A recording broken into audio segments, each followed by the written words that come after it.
पिस्टललाई दुईटा पिस्टललाई हामीले लिनुपर्छ, दुईटा पिस्टललाई लिन्छौँ हामी, माथितिर पनि फर्केर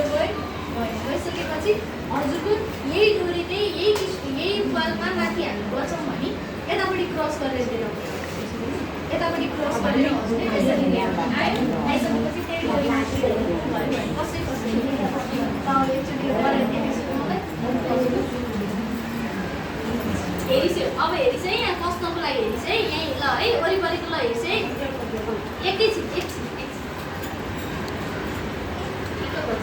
ठिक्क भएछ भने यो डोरीलाई यसरी नाप्यौँ हामीले, नापेर यसरी तल क्रस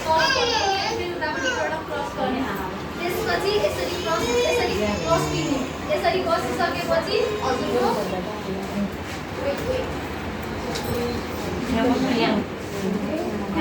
यसरी कस्यौँ हामीले 2-4 चोटि कस्यौँ। यति हेरेर नि बुझ्नुहुन्थ्यो न्युली दिनु भएको छ। यहाँ चाहिँ यसरी कसिसकेपछि यो टिकालाई यसरी नस्ताइ यसरी राख्नु भयो, यस्तो भयो भइसकेपछि हजुरको म सबै